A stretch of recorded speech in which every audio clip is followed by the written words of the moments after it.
Hello everyone, स्वागत आप सभी का आपके अपनी YouTube channel IT foundation classes में। तो दोस्तों, कैसे हैं आप लोग? आई होप कि आप सभी स्वस्थ होंगे, मस्त होंगे। गाइस, आज के इस वीडियो में यहाँ पे मैं डिस्कस करने वाला हूँ इलेक्ट्रीशियन ट्रेड फर्स्ट ईयर वाले स्टूडेंट्स के लिए ट्रेड प्रैक्टिकल का संभावित क्वेश्चन पेपर। गाइस, आप सभी को पता है 17 जुलाई 2025 से जो है आईटी फर्स्ट ईयर वाले स्टूडेंट्स के ट्रेड प्रैक्टिकल के जो एग्जाम्स है वो स्टार्ट हो रहे हैं। तो आज के इस वीडियो में हम लोग जानेंगे कि किस तरह का क्वेश्चन पेपर आप लोगों से ट्रेड प्रैक्टिकल एग्जाम में पूछा जाएगा, उसके आंसर जो है वो किस तरीके से आप लोगों को लिखना पड़ेगा, कितने क्वेश्चंस आएंगे, मैक्सिमम मार्क्स कितना रहेगा और पासिंग मार्क्स कितना रहेगा। Complete useful information IT practical exam 2025 से रिलेटेड यहाँ पे हम लोग समझने वाले हैं। तो आप लोग वीडियो में एंड तक जरूर बने रहेगा। और गाइस, यदि आप लोग फर्स्ट टाइम हमारे इस यूट्यूब चैनल पे हैं तो इसे सब्सक्राइब करें, साथ ही साथ बेल आइकन के बटन को जरूर प्रेस करें ताकि सभी यूजफुल वीडियोस रेगुलर आप सभी तक पहुंच सकें। तो दोस्तों, स्टार्ट करते हैं आज का वीडियो। सबसे पहले तो देखिए, यहाँ पे आप लोगों का जो ट्रेड प्रैक्टिकल एग्जाम है वो होता है 250 मार्क्स का। मैक्सिमम मार्क्स होते हैं 250, इसमें से मिनिमम पासिंग मार्क्स आप लोगों को लाने पड़ेंगे 150। ठीक है, 8 घंटे का आप लोगों का टाइम रहेगा। आप सभी को पता होगा, आपका जो टाइम टेबल डीजीटी ने जारी किया है उसके अकॉर्डिंग आप लोगों का जो टाइम है वो मॉर्निंग में 9:30 बजे से लेकर शाम को 6 बजे तक रहने वाला है। हालांकि जो प्रैक्टिकल एग्जाम लगता है उसमें आप लोगों को बीच में हाफ एन आवर, आधे घंटे का लंच भी मिलता है। तो गाइस, इसके अकॉर्डिंग जो है आप लोगों का ट्रेड प्रैक्टिकल एग्जाम होने वाला है। Guys, first year electrician trade वालों के लिए देखिए, यहाँ पे ये गेस पेपर बहुत ही यूजफुल पेपर रहने वाला है। हो सकता है इस पेपर में से एक दो क्वेश्चन आप लोगों को अभी जो मेन एग्जाम होने वाले हैं उसमें भी देखने को मिल जाए। तो यहाँ पे देखिए, सबसे पहले तो जो है फर्स्ट यहाँ पे नोट पॉइंट लिखा हुआ है, इसमें अटेम्प्ट ऑल क्वेश्चन, मतलब यहाँ पे सभी क्वेश्चन आप लोगों को करने हैं। और गाइस, इस क्वेश्चन पेपर में 3 क्वेश्चन आप लोगों से पूछे गए हैं, राइट। यानी कि अटेम्प्ट ऑल क्वेश्चन मीन्स है कि तीनों क्वेश्चंस आप लोगों को करना अनिवार्य है। अब देखिए, यहाँ पे फर्स्ट क्वेश्चन जो है वो 50 मार्क्स का है, सेकंड क्वेश्चन जो है वो 50 मार्क्स का है और थर्ड क्वेश्चन जो है वो है 150 मार्क्स का। टोटल करोगे तो कितना हो जाएगा? 250 हो जाएगा। लेकिन गाइस, आप लोग थोड़ा सा माइंड में ध्यान रखिएगा कि यहाँ पे केवल इनका आंसर लिखने के मार्क्स नहीं मिलेंगे।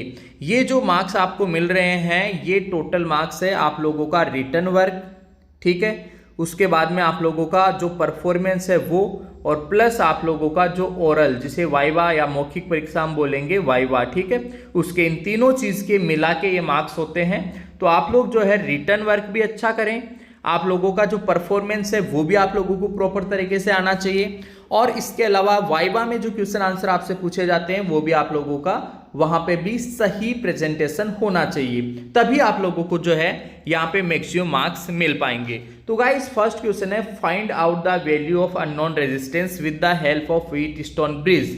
फर्स्ट क्वेश्चन में आप लोगों से रेजिस्टेंस की वैल्यू जो है कैलकुलेट करना है, फाइंड करना है, पता लगाना है। किसकी हेल्प से? व्हीटस्टोन ब्रिज की मदद से। आप सभी को पता होगा व्हीटस्टोन ब्रिज जो है एक ऐसा ब्रिज है जिससे हम अज्ञात, अननोन प्रतिरोध, मतलब अज्ञात जो प्रतिरोध है उसकी वैल्यू हम यहाँ पे व्हीटस्टोन ब्रिज से ज्ञात कर सकते हैं। होता क्या है व्हीटस्टोन ब्रिज? यहाँ पे 4 भुजाओं के रूप में जो है आपको पता होगा 4 प्रतिरोध जुड़े होते हैं, जिनमें एक वेरिएबल प्रतिरोध होता है, एक अज्ञात प्रतिरोध होता है और ये 2 जो ये फिक्स प्रतिरोध होते हैं। यहाँ पे बीच में जो है गैल्वेनोमीटर लगा होता है और यहाँ पे जो है एक बैटरी सप्लाई दी जाती है, डीसी सप्लाई। जब यहाँ पे और यहाँ पे वोल्टेज समान होता है तो गैल्वेनोमीटर जो है उसमें 0 डिफ्लेक्शन होता है, मतलब शून्य विक्षेप होता है। और शून्य विक्षेप की अवस्था में हम ये बोलते हैं कि व्हीटस्टोन ब्रिज जो है वो संतुलन जो है एक तरीके से बैलेंस है, संतुलन की अवस्था है, ठीक है। बैलेंस व्हीटस्टोन ब्रिज कहते हैं उस कंडीशन में जब यहाँ पे शून्य डिफ्लेक्शन होता है।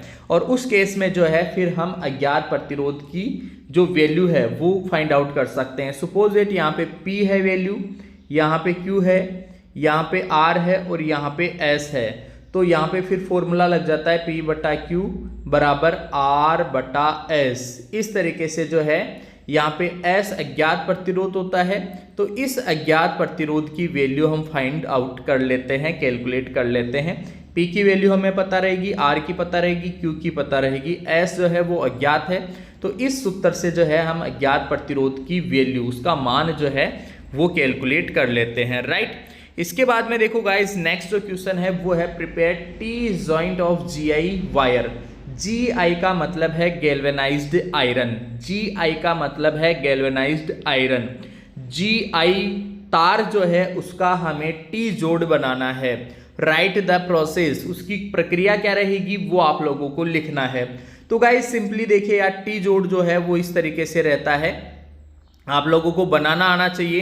टी जोड़ का उपयोग भी आप लोगों को पता होना चाहिए कि हाँ, जैसे मान लो कोई एक लाइन है, उसमें से जो है हमें एक अन्य लाइन निकालनी है, तो फिर वहां पे हम टी जोड़ का उपयोग करते हैं या टी जोड़ की हमें आवश्यकता होती है। तो गाइज ये टी जोड़ से रिलेटेड बहुत ही बेसिक सा सिंपल सा क्वेश्चन जो है यहाँ पे पूछा गया, राइट। इसके बाद में देखो नेक्स्ट जो क्वेश्चन है वो है ट्रांसफॉर्मर से रिलेटेड। आप सभी को पता होगा ट्रांसफॉर्मर का चैप्टर जो है वो आप लोगों के फर्स्ट ईयर में है। तो फर्स्ट ईयर में देखिए यहाँ पे ट्रांसफॉर्मर से रिलेटेड ओपन सर्किट टेस्ट और शॉर्ट सर्किट टेस्ट डिटरमाइन करना है efficiency. Open circuit test perform करना है, शॉर्ट सर्किट टेस्ट परफॉर्म करना है। दोनों ही केसेस में, दोनों ही टेस्ट में, दोनों ही परीक्षण में आपको पता है सतियां ज्ञात होती है, लॉसेस ज्ञात होते हैं। ओपन सर्किट टेस्ट में जो है हम आयरन लॉसेस ज्ञात करते हैं, लोह सतियां ज्ञात करते हैं। शॉर्ट सर्किट टेस्ट में जो है हम ताम्र सतियां, कॉपर सतियां जिसे कहते हैं, वो ज्ञात करते हैं। तो अब देखो यार, यहाँ पे लोह सतियां ज्ञात हो जाएगी, यहाँ पे ताम्र सतियां ज्ञात हो जाएगी। लॉसेस जब ज्ञात कर रहे हैं तो फिर हम जो है उस ट्रांसफॉर्मर की एफिशिएंसी यानी कि दक्षता भी ज्ञात कर सकते हैं। और दक्षता का फॉर्मूला आप सभी को पता होना चाहिए गाइस। दक्षता का फॉर्मूला होता है आउटपुट बटा इनपुट गुणा 100, ये होता है दक्षता। अब इनपुट की जगह जो है हम लिख सकते हैं आउटपुट प्लस लॉसेस सतियां, ये लिख सकते हैं इनपुट की जगह। तो ये फॉर्मूला जो है वो बन जाता है आउटपुट बटा output plus losses multiplied by 100, ये हो जाता है दक्षता, ट्रांसफॉर्मर की दक्षता का फॉर्मूला। तो इस क्वेश्चन में आप लोगों को ट्रांसफॉर्मर के ऊपर ओपन सर्किट टेस्ट, खुला परिपथ परीक्षण, शॉर्ट सर्किट टेस्ट, लघु परिपथ परीक्षण जो है परफॉर्म करना है। और परफॉर्म करने के बाद में आप लोगों को जो है ट्रांसफॉर्मर की एफिशिएंसी ज्ञात करनी है, ट्रांसफॉर्मर की दक्षता ज्ञात करनी है। इस तरीके से देखिए यार, ये फर्स्ट ईयर का जो है क्वेश्चन पेपर, गेस पेपर, संभावित क्वेश्चन पेपर जो है मैंने आप लोगों को बताया है। लगभग आप लोगों का पेपर ऐसा ही रहेगा। और जितने भी कैंडिडेट्स फर्स्ट ईयर वाले हैं, आप लोग अच्छे से तैयारी करें। हाँ, इसके अलावा देखिए और संभावित कौन से क्वेश्चंस हो सकते हैं वो भी मैं जरूर लेकर आऊंगा। तो आप लोग जो है इस YouTube चैनल से जुड़े रहिए। फिलहाल दोस्तों आज की इस वीडियो में इतना ही। आईटी एग्जाम्स की रेगुलर अपडेट्स के लिए आप लोग जुड़े रहिए, हमारे साथ मिलेंगे आपसे नेक्स्ट वीडियो में। तब तक के लिए आप सभी को बहुत बहुत धन्यवाद।